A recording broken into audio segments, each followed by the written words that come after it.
So we've been going to this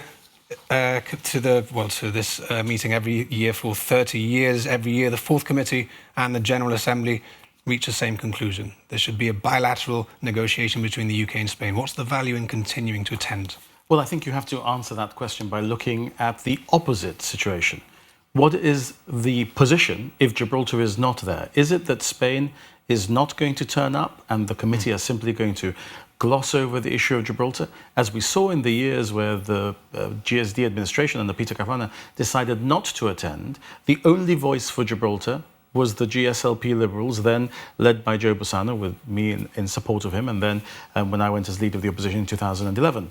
We have to be there because, look, the Gibraltarians aren't chickens. We're not going to run away from an argument. The fact that there is an argument and that we're not going to win on day one doesn't mean we're not going to continue to argue. This is not what you might say in Spanish, llegar y topar. I mean, you've got to really fight this through, and we've got to fight for generations already. It doesn't mean that we're going to stop, and it doesn't mean that we're going to give Spain carte blanche to put its arguments if we don't turn up.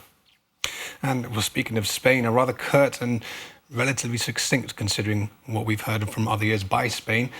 What can we read into this, if anything? Well, I wouldn't call it curt. I think that you have to understand what was going on in the committee. The chairman had to ensure that everybody stayed within the parameters of the time that they had available. I cut my speech considerably from the draft I had. When I knew the time limit that I had to get my speech within 10 minutes. The Spanish delegate was told he had 6 minutes, then he was given 4, and he wanted to leave a longer speech. But what you saw was the locus classicus of the Spanish position. You didn't see any of the elaborating that we've sometimes seen, where the Spanish have gone into very contemporary issues which do not relate to the international legal issue, and they've made allegations against Gibraltar, which I've then had to rebut. Sir Peter's rebutted and Joe has rebutted, but it's been up to them. So what we saw was much more circumspect, if not curt, a presentation, which was made up of 2 parts. The first part was their legal position as they presented, and we all know it, unfortunately, off by heart. And the second part was to talk about the fact that we're in dialogue, that we're looking to settle a treaty between the United Kingdom and the European Union